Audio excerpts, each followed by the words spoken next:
So, you're going to Sri Lanka.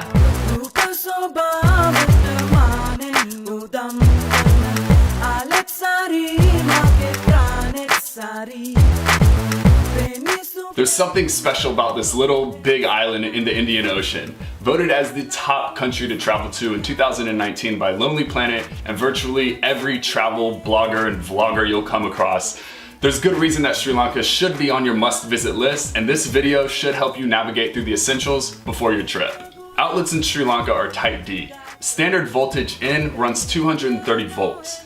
This falls a little outside of the standard 220 volts that most people are used to. For our American travelers and everybody else who's used to 110 volts, you're gonna wanna make sure you have a converter built into your adapter. If I just confuse you, here's an easy way to check for that. Look at the fine print on it. Most appliances these days have dual rated converters, and you can tell by the input section on the plug. You'll see an indication of the range of power it can handle. For example, this appliance says it can handle 100 volts to 240 volts. If your appliance only says 110 volts, do not try plugging it in with just an adapter. Remember that the adapters only help connect the different plug types. They do not convert energy sources. You can easily pick up an adapter before your trip or when you land. They're sold almost everywhere. Since we carry a lot of gear on us, we bring this 3-plug adapter which helps charge multiple devices at once. Consider packing one too if you're traveling with a few devices. In Sri Lanka, D and C type plugs look similar with the exception of the top earth socket on the D type. The earth socket has a spring mechanism that will need to be pushed down to fit the 2-prong C type plug into it. This should be common knowledge, but do not attempt this using anything that has metal in it. Instead, use a toothpick or something similar. Most hotels will have Wi-Fi. Aside from hotels, it's not hard to come by, but it's also not as readily available as some other countries on this side of the world. Some connections will be fast and some will be slow. In Sri Lanka, internet penetration is low because user numbers and population is low. We tried uploading videos while we were there and sometimes large files were sluggish. For the most part, we were able to accomplish everything we needed anytime we were in a Wi-Fi zone. As time goes by, demand should increase and internet connections should become faster, but in the meanwhile, enjoy your time disconnected and talk with the locals. Apps that you'll want to have downloaded are Uber, PickMe, Airbnb, Agoda, Google Translate, Google Maps, and WhatsApp. If you aren't already familiar, Uber is a rideshare app that can link you to drivers on demand. Keep in mind that Sri Lanka is still fairly new to Uber and rides aren't going to be as plentiful as they are in other areas of the world. Another rideshare alternative is PickMe. You should keep both PickMe and Uber on your phone and rotate between whichever is the most convenient and economical for your particular needs. We are loyal users of Agoda when in Asia. They typically have the best pricing of all the other booking sites out there. But honestly, in Sri Lanka, there didn't seem to be consistency in pricing set forth by hotel owners. So our best advice to you is shop around on several sites to see which one has the best deals. We personally like Agoda because the reward system is nice and it comes in handy when you're traveling for months on end. Airbnb allows you to book entire apartments or homes and also rooms in locals' homes. We put this one in here because it's always great to have more than just a hotel room when you're on the road, especially if you're with a group of people. Our lifesaver and definitely our favorite map out there is Google Maps. It has up-to-date mapping and the capability of downloading maps in advance to work offline. Having an app translator is a great support tool and can really make your life easier. Google Translate may not be 100% accurate with its translations, but it can get you pretty close to where you need to be and you can download languages for offline use. We'll close this section out with WhatsApp. More than 1.5 billion people are using this messaging system monthly, and you should too. It's an easy way to message and call international numbers. Have all of these downloaded on your phone prior to arrival and make sure to update your method of payment within the ones that require it to make sure your experience is as seamless as possible. You'll eventually notice a huge price discrepancy in goods and commodities in Sri Lanka versus neighboring countries like India or countries in Southeast Asia per se. For example, the same room you may pay $15 a night for in Southeast Asia will cost you around $30 to $50 here. From the hotel owners and locals that we spoke to, the culprit seemed to be or was directly linked to governmental bureaucracy. Politics as usual in the words of Jay-Z. No, but seriously, hotels are overall more expensive here, and from what we've noticed, a lot more of the weight comes in via taxes and fees that are tacked on. Don't believe me? Shop around on Agoda or Expedia and make sure you head to that final payment page to see what the true price turns out to be. There are a few workarounds for this. The first, booking in person versus online. Booking in person helps skip the fees and taxes. Our suggestion is to monitor hotels online before your trip and leading up to your stay. If you notice that a lot of hotels are disappearing, then you might want to book in advance. If you see that there's still a lot of hotel options available, you stand a pretty good chance of walking in and negotiating a rate. The downside of booking in person is that you have to have cash in hand. Online, you can get away with paying by card. If you're planning on traveling during national holidays, you'll want to be a little bit more cautious in securing a room in advance. Speaking of paying by card, make sure when you book that you are aware if you will be responsible for payment at the property or online in advance. If you're running low on cash or didn't budget hotels into your latest cash withdrawal, this could be an issue. Airbnb is usually our go-to competitor against hotel booking sites. In Sri Lanka, we found Airbnb to be the more expensive option, but we would always recommend competitively shopping both to see what site has the better offer. The two most widely spoken languages here are Sinhala and Tamil. The Sinhalese make up the largest ethnic group in Sri Lanka, which totals around 16 million people or 75% of the country's population. The other 25% are comprised of Tamils and Sri Lankan Moors. Both are native speakers of Tamil. Just to give you an idea, here's a geographic layout of where you'll most likely hear the different languages. To the north and east, Tamil is the most present. In the west, central, and southern portion of the country, you'll hear Sinhala. Unless you're familiar, both languages' scripts are going to be very difficult to decipher.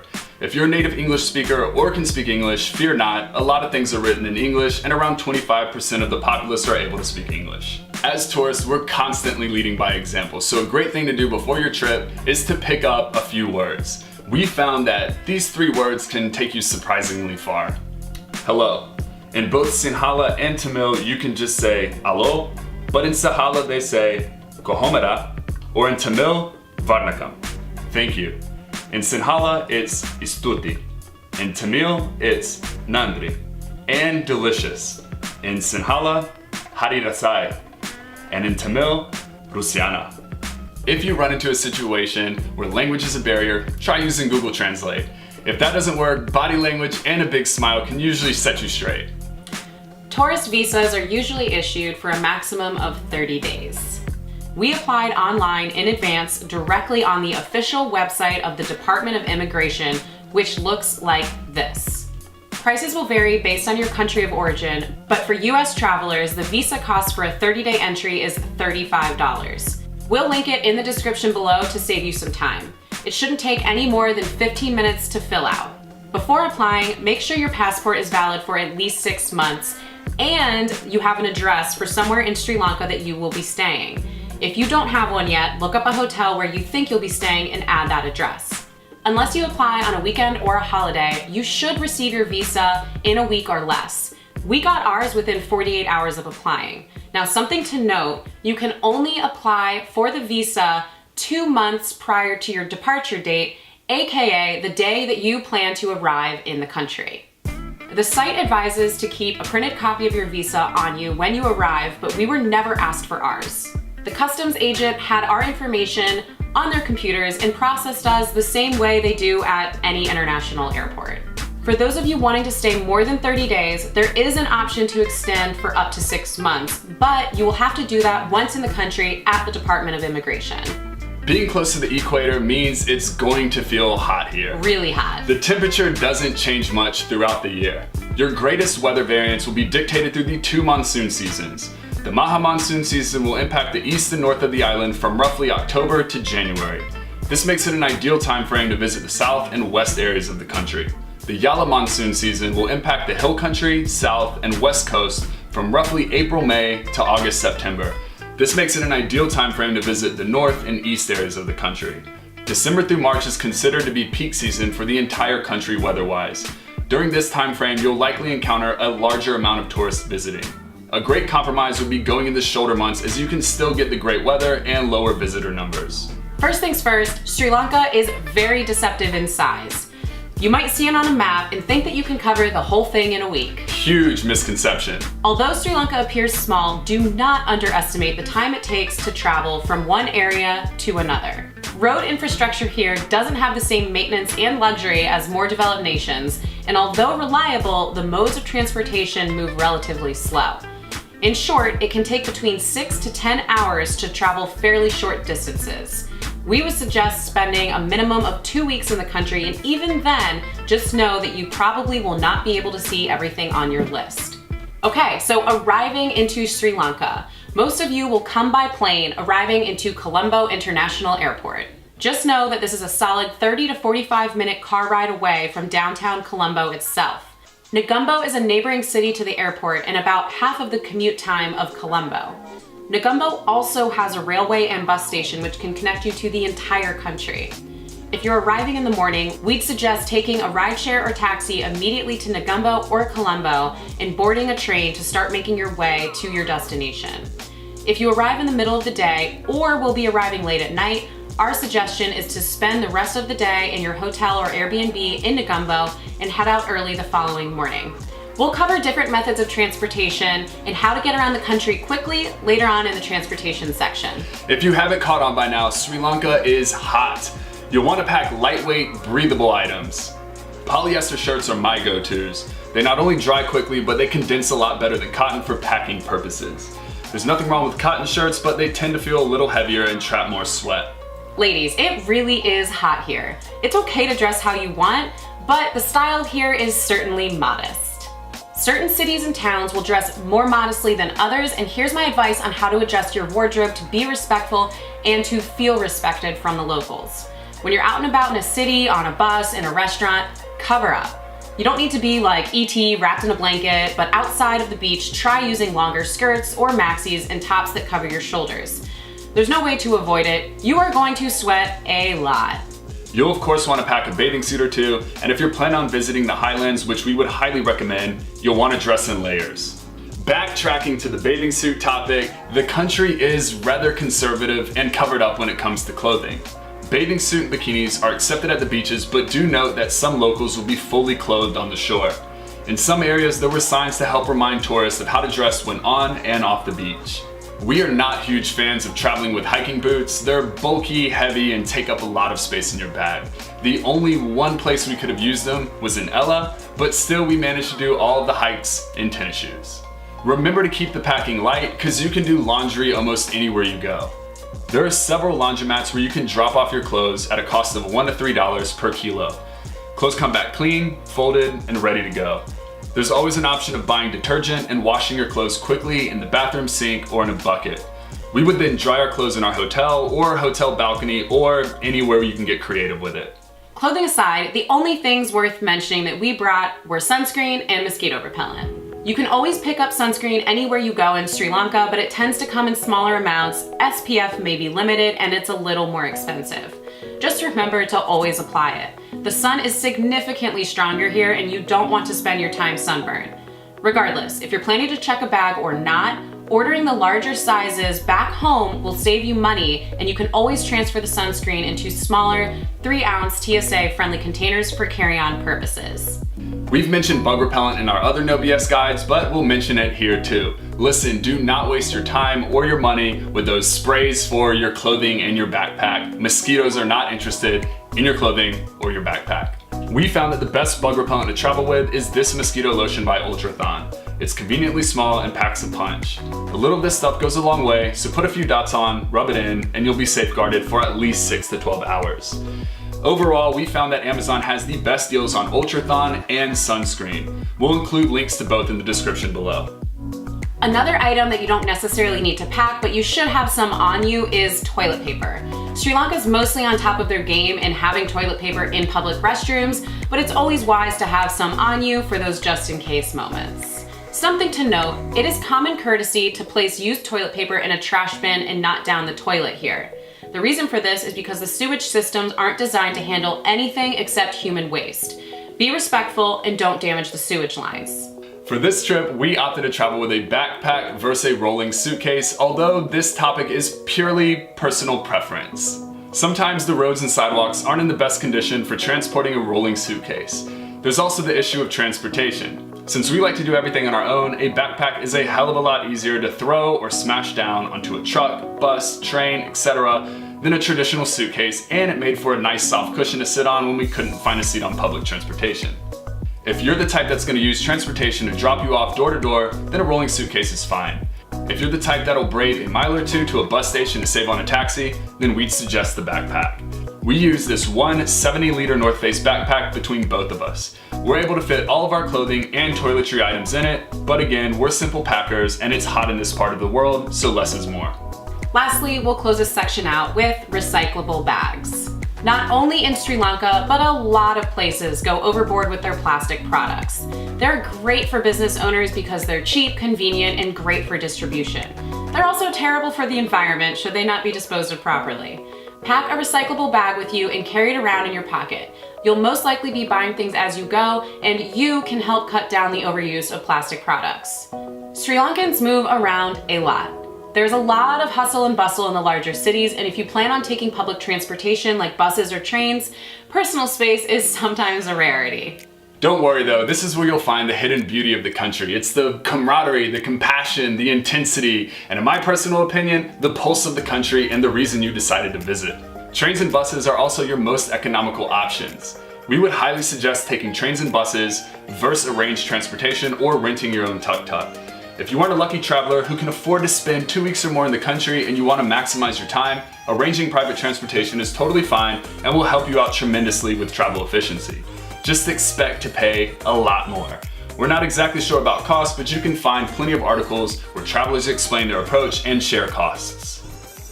Forewarning, the buses can get pretty loud. There's usually a loudspeaker or 5 on the bus that pumps a mix of Sri Lankan and South Indian music for most, if not all, of your journey. Taking a bus is as interesting as it is confusing. The good news is, though, the entire country is basically serviced by buses, so they come frequently. Ticketing is usually done on the bus. Some will have ticketing machines that print out a receipt, and others will handwrite tickets, mostly the latter though. Prices will vary for distance traveled and whether it's on a public bus or a private bus. Just to give you an idea of cost, we took the public bus from Trincomalee to Kandy, a journey that is around 180 kilometers. The journey took about 6 to 7 hours and cost us 258 rupees per person. For shorter rides like Galle to Hikkaduwa, it ran us approximately 50 rupees per person. Our biggest recommendation when taking buses is to do research ahead of time. You can find forums on TripAdvisor of people sharing routes and costs. Another recommendation is to talk with the locals who are also waiting for the bus to see what they're paying, or observe what locals are paying once you're already on the bus. The only tricky thing about that is you don't necessarily know how far they're going or what their final destination is. Honesty in pricing is usually followed, but occasionally you'll run into a dishonest bus worker who tries to jack up the fare substantially. Sometimes they'll try to wait until you've been sitting on the bus for 20 to 30 minutes before they charge you, so that you don't really have the option but to pay or get off. Try to pay when you first board the bus or within the first 5 minutes of the trip. We had a guy kick us off the bus because we refused to pay his quoted fare of 270 rupees when it should have been around 50 rupees. We just got off the bus, waited for the next one to pass, and paid the honest fare of 50 rupees.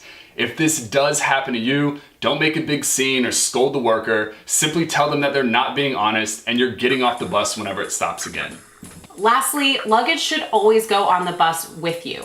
It's going to be packed regardless, but somehow there is always room for bags. Depending on the size of your travel bag, you may have to buy a seat just for it. That happened to us about 2 to 3 times, although most of the time they didn't charge us anything extra. When the bus is packed, the attendant will grab your bag and load it in the front near the driver.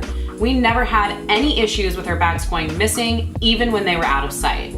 Hello sir, hello madame, taxi sir, taxi madame, what are you going? What are you going? Expect to hear this a lot when you are in Sri Lanka. Tuk-tuk drivers are relentless in soliciting walking tourists. They even tried to offer Jen a ride when she was training on one of her long runs. You have to understand that the locals aren't purposefully out to offend or annoy you in any way. Western concepts of privacy or solitude don't hold the same weight in Sri Lanka as they do elsewhere.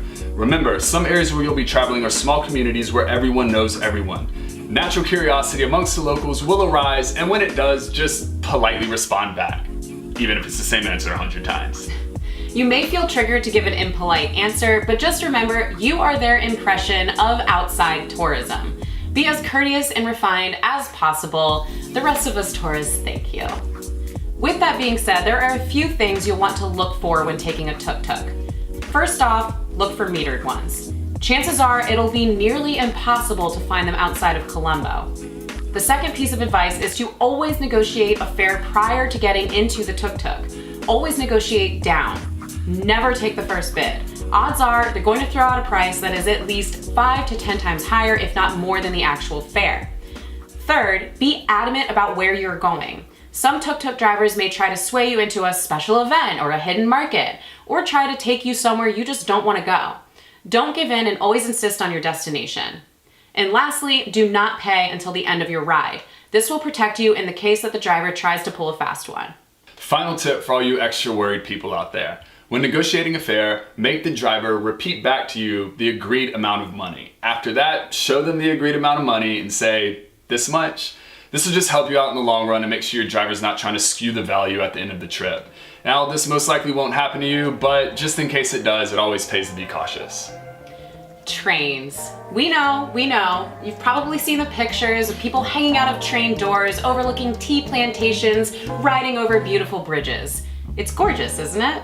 Don't let these photos fool you. It's a little misleading, as every blogger and vlogger you come by are only going to show you cinematic, slow shots, romanticizing the experience as if the entire journey belongs in a fairy tale. The reality might not necessarily be what you may have had in mind about riding the trains in Sri Lanka. Look, everybody's entitled to their own opinion, and you watch us because you've probably seen some of our other videos and you like our style of guide or you value our opinions. The trains in Sri Lanka don't all face those tea plantations. Actually, there's really only one route through the central portion of the country from Nuwara Eliya to Ella, which gives you access to that scenery. Is it worth the journey? Potentially. Depends on how you want to spend your time. The first thing you have to realize is those trains get packed. Really packed. If you're planning on taking the train from Kandy to Ella and would like to avoid the crowds, try boarding at a stop or two before the main railway hub in Kandy. There are a few different class seats you can buy. First, second, and third. We don't really know much about first class seats other than the carts are air conditioned and the windows don't really open. Apparently these seats are very expensive and they sell out well in advance. Second and third class seats can be purchased the day of your trip at the train station. This is what we did. There's also an online ticketing system.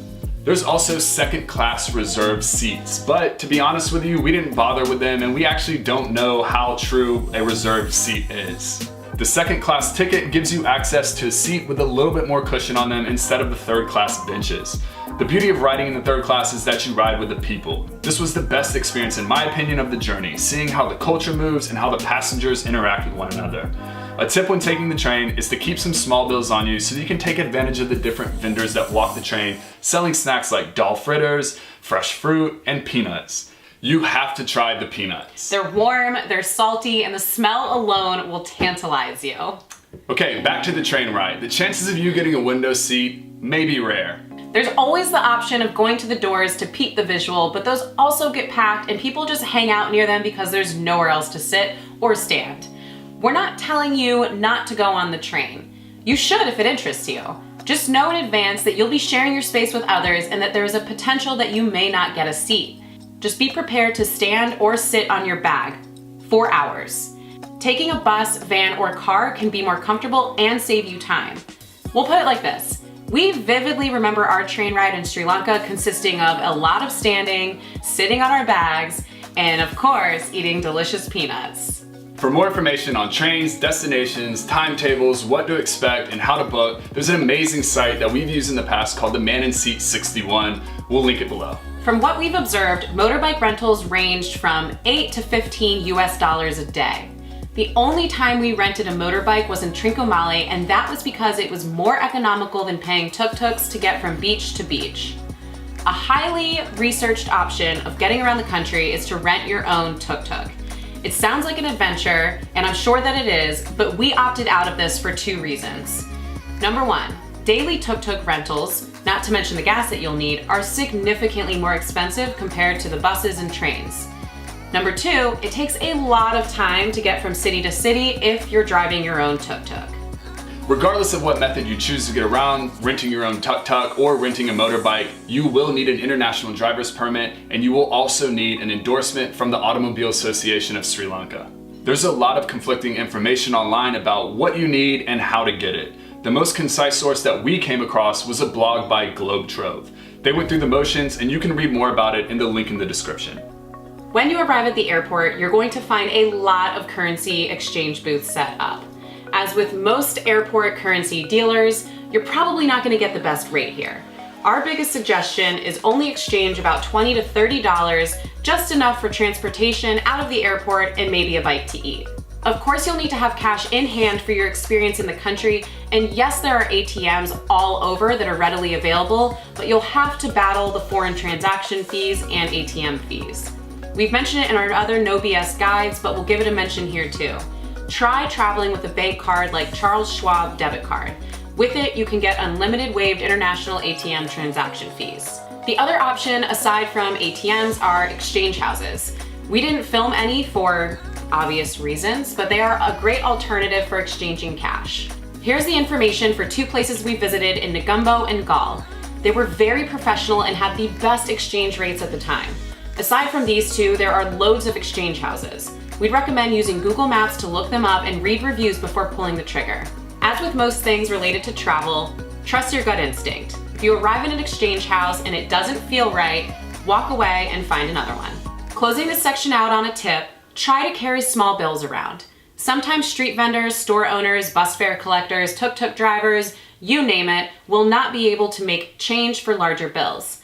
This minimizes the risk of you either having to wait around for change or having to pay a little more for things, as change cannot be made.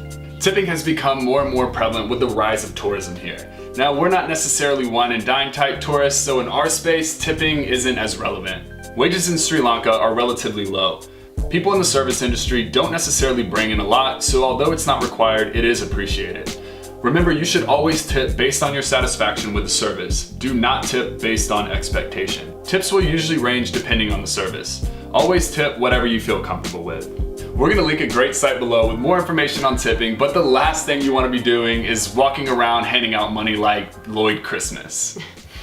Sri Lanka has a rich cultural history that is intertwined with colonization, trade, and war. If you are a history buff, there are amazing sites to visit that can transport you in time. On the other hand, many of you watching this video will be going to Sri Lanka to partake in experiences rather than history lessons. The good news is that most of the experiences are history lessons, so whether you know it or not, you're going to be getting a good dose of culture in your life. Expect to see a lot of wildlife. Sri Lanka was one of the most biodiverse and wildlife-rich countries that we visited thus far. Every day we saw either monkeys, peacocks, monitor lizards, and if you're lucky, wild elephants. Seeing a wild elephant just roaming around isn't terribly uncommon, but to increase your odds, there are plenty of wildlife national parks. A lot of tourist attractions are really spread out. Outside of these areas, you might encounter places that aren't necessarily tourist ready. And even though 25% of the populace can speak English, sometimes you'll find yourself in situations where smiles and body language are your best communication tools. There are also other challenges like finding specific grocery items or toiletry items. In case there's something specific you travel with, your best bet's to pack enough of it to last you on your trip. Common things like toothbrushes, toothpaste, razors, and so on won't be tough to find. Even in places like Ella, Unawatuna, and Hikkaduwa, you can find full-fledged grocery stores or mini versions that can carry a wide variety of things. Don't fret, most of you will be traveling to well-known cities and you'll be more than okay. Another huge topic amongst travelers are the attraction prices. Yes, there is a very, very large price difference between local prices and tourist prices. Sigiriya, which is one of the more popular attractions, costs $30 per tourist to climb up, while it costs about 30 cents for Sri Lankans to do the same thing. Here's our response to those overly opinionated people. There is a substantial difference in annual household income per capita in Sri Lanka versus your respective country. They designate these prices so that Sri Lankans can afford to be able to visit important landmarks in their own country. And let's be real, there's less than a handful of attractions that are gonna really run you a lot more than the locals. And even then, is it really gonna break your budget? Chances are, if you've been able to afford a plane ticket to Sri Lanka in the first place, you're probably doing more than okay. If you do have an issue, be it moral or financial, just do what we do when we don't feel like paying for something. Skip it. Skip it. Climbing a rock does not define whether you've experienced a country or not. Expect to share your space with a lot of people. In public transportation, space is oftentimes a rarity. Don't worry though, the rides will be memorable and you never know what kind of friends you'll make along the way. Expect to be stared at a lot. You're different and you're a foreigner. It's okay to be stared at. Don't worry, it's a natural curiosity, and remember, you are their link to the world outside of Sri Lanka. If it bothers you, try to ignore it. And if not, smile, wave, and take advantage of your quasi-celebrity status. There may be people that try to pull you aside to persuade you to do or see specific things. You like spices? Follow me. You want a tour? Follow me. Some people are out there to genuinely help and others are out to make a commission. If you do not want to be bothered, just refuse the offer and the conversation. Now, with that being said, don't refuse every conversation with every single person who comes up to you. We found in Sri Lanka, many locals would approach us to simply be friendly or to practice their English a bit. We met some interesting people with very cool stories and knowledge of the area. Not everyone you meet is out to get your money. Feel each situation out using your best judgment. You may see a cricket match or 10 happening on fields, roadsides, or anywhere with a flat open area. If you really want to impress some locals, brush up on your cricket knowledge. It can be a golden ticket to spark up conversation or an open invite to learn to play. It's going to seem at times that everyone's going to try to help you figure out your trip by offering tours or overly catering to your touristy plans. Do not worry though, you do not need a guide for Sri Lanka. Actually, we'd recommend doing as much as possible on your own. The question most people are curious about, what to do? From beaches to ruins to wildlife, Sri Lanka seems to have a bit of it all. We'll start with the beaches. Being an island nation, the coastline has many beaches that are worth visiting. Trincomalee in the northeast and Marissa Beach in the south were two of our favorites. If you're in the southern portion of Sri Lanka, you'll most likely come across the city of Galle. This is a quaint city that gives you a nice little walk through architectural history from the colonization of the Portuguese through the Dutch and current day preservation by Sri Lankans. Inside the fort barriers itself, things are going to be a lot more expensive, so we'd recommend only spending the day walking around and exploring the area. Try staying in the neighboring town of Unawatuna. It's a quick bus ride away and you get to enjoy the benefits of a few days on the beach. We have several other detailed videos that walk you through exactly what we did in each beach city. Beaches aside, the next what to do item has to be the wildlife. For those that want to take it in all at once, there are more than several national parks that offer a chance to see elephants, crocodiles, and even leopards. We'd recommend researching a lot before committing to one. By researching, you can get a better understanding of what to expect, experience and cost-wise, and if it's going to be your style or not. We would also recommend visiting the highlands in the central portion of the country. The landscapes are postcard worthy. This is an outdoor lover's paradise with hikes through mountains, tea plantations, waterfalls, and the picturesque 9-arc bridge. Even though the town of Ella is extremely touristy, it's absolutely worth a visit. This also happens to be where Little Adams Peak is. Aside from the similarity of the name, it has absolutely zero correlation to the very well-known and much larger Adams Peak. We weren't there during the season of pilgrimage, so we skipped it. If you're curious, there's plenty of information online on how to get there, where to stay, what to expect, etc. Between swimming, surfing, and hiking, there is a lot to explore in Sri Lanka, and you can use your time to be as ambitious as you'd like, or as unambitious as possible, and use your time to just relax. Look, there are countless ways to tackle this country, and there's really no wrong or right way to do it. We spent 3 weeks in Sri Lanka, and it felt rushed to us. Personally, we think 10 to 14 days should be your minimum if you're going to come all the way here.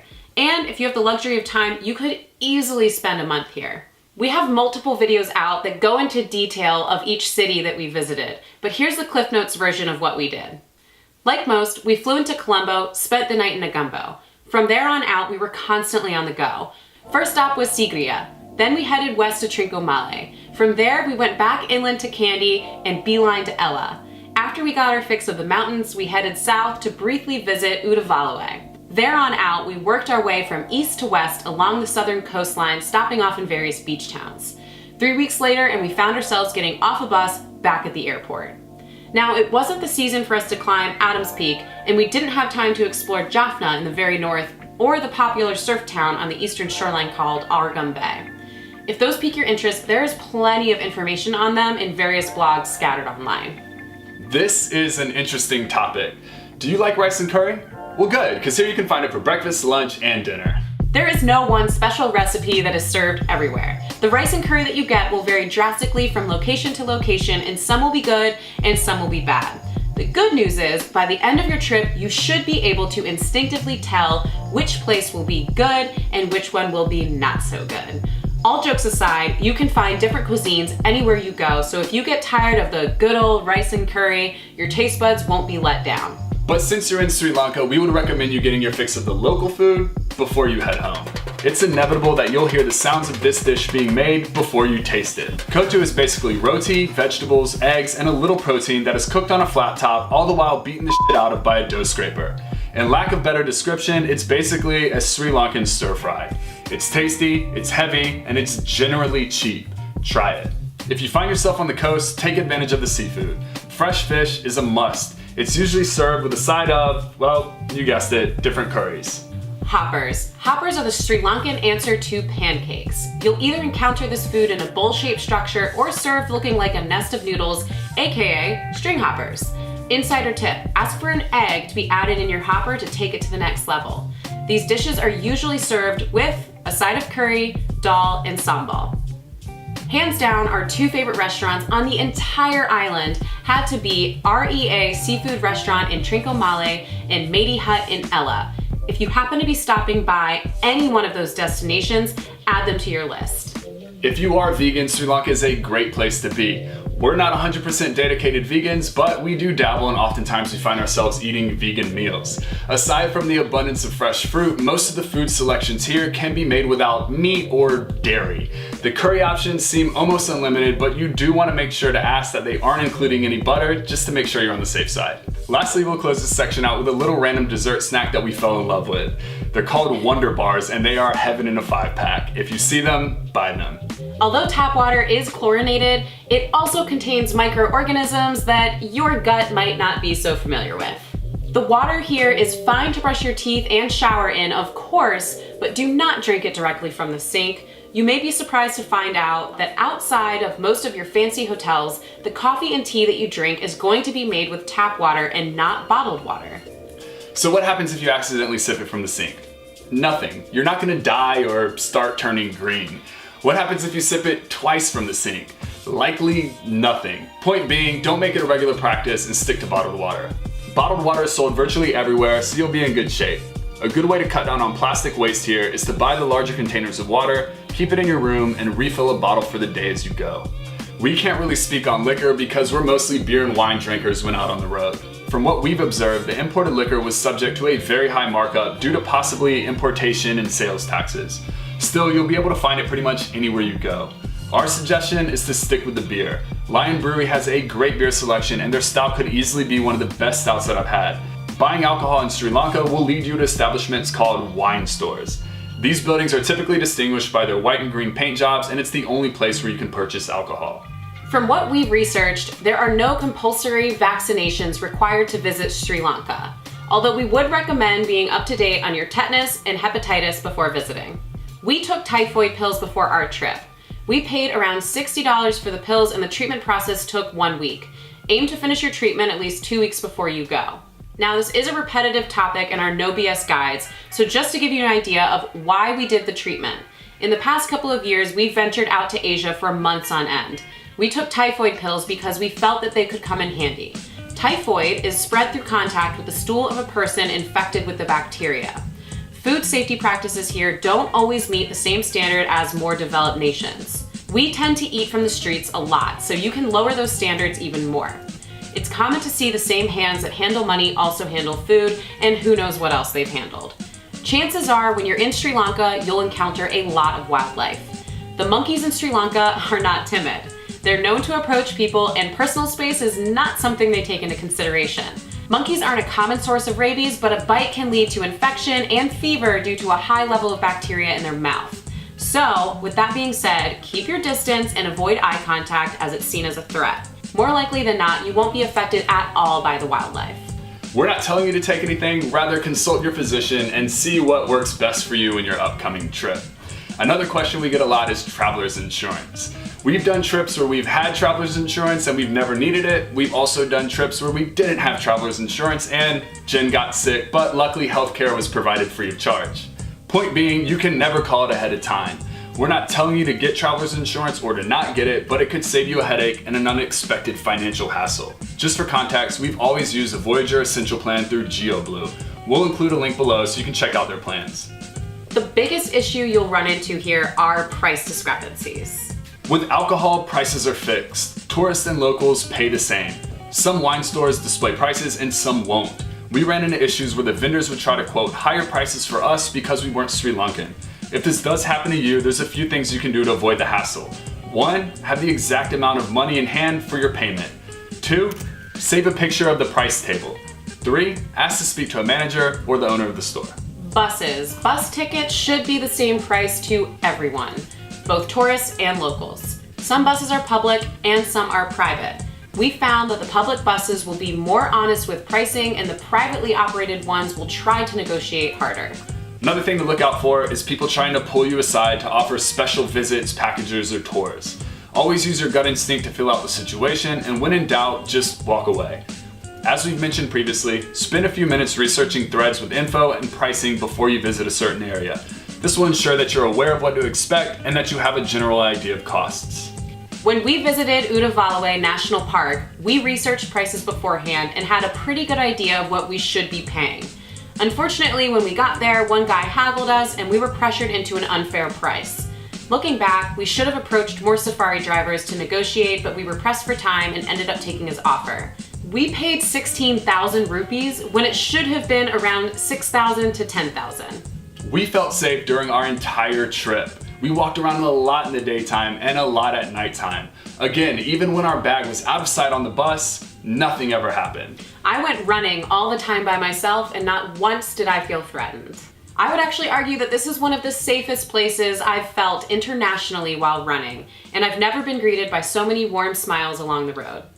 Now we know that not everybody's gonna have the same experience as us. Unfortunate situations are usually situational by being in the wrong place at the wrong time. So here's a few things you can keep in mind to kind of help curb those threats.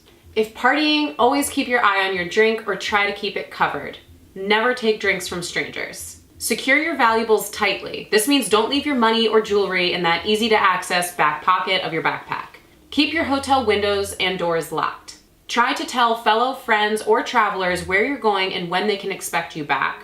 And always, always, always be aware of your surroundings. Our point of view has been and will always be never let fear keep you from traveling.